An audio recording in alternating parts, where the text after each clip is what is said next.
जोशी काका व रामदास पाटील रिक्षा चालक मालक संघटनेच्या वतीने अन्नदानाचे वाटप। अध्यक्ष मिलिंद पाटील यांनी दिल्या शुभेच्छा। प्राचीन शिवमंदिरात महाशिवरात्री निमित्ताने लाखो भाविक दर्शनासाठी येत असतात। त्या भाविकांसाठी दरवर्षीप्रमाणे यंदाही महाशिवरात्री निमित्ताने जोशी काका व रामदास पाटील रिक्षा चालक मालक संघटनेच्या वतीने महाप्रसाद अन्नदानाचा वाटपाचा कार्यक्रम अंबरनाथ पश्चिमेकडील स्टेशन परिसरात आयोजित करण्यात आला होता। यावेळी या महाप्रसादाचा लाभ शहरातील हजारो भाविकांनी घेतला। महाशिवरात्री निमित्ताने आकर्षक असा देखावा देखील या ठिकाणी उभारण्यात आला होता। या प्रसंगी अंबरनाथ मधील सुप्रसिद्ध उद्योजक विश्वजित करंजुले पाटील, सावकार ग्रुपचे सुरेंद्र पाटील, रिक्षा चालक मालक संघटनेचे अध्यक्ष मिलिंद पाटील, बदलापूरचे निलेश राऊत यांच्यासह रिक्षा चालक मालक संघटनेचे पदाधिकारी मोठ्या संख्येने उपस्थित होते।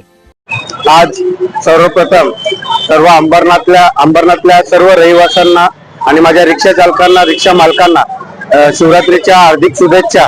दरवर्षीप्रमाणे आमचे सर्व रिक्षा चालक एकत्र येऊन प्रत्येक स्टँडला आमच्या काही ना काहीतरी कार्यक्रम असतात। आमचा गावदेवी स्टँड असू दे, मेन स्टँड असू दे, पॉवरलाईन स्टँड असू दे, महात्मा गांधी स्टँड असू दे, परत आमचे जे शहरामध्ये जिथे जिथे कॉम्प्लेक्स आहेत तिथे तिथे जे स्टँड आहेत त्या ठिकाणी, परत आमचा ईस्टचा मेन स्टँड असू दे, प्रत्येक ठिकाणी आमचे सर्व रिक्षा चालक सर्व एकत्र मिळून हा शिवरात्री हा सण साजरा करतात आणि प्रत्येक नागरिकांना पाणी असो, जेवण असो, प्रसाद असो याचं वाटप दरवर्षी करत असतात।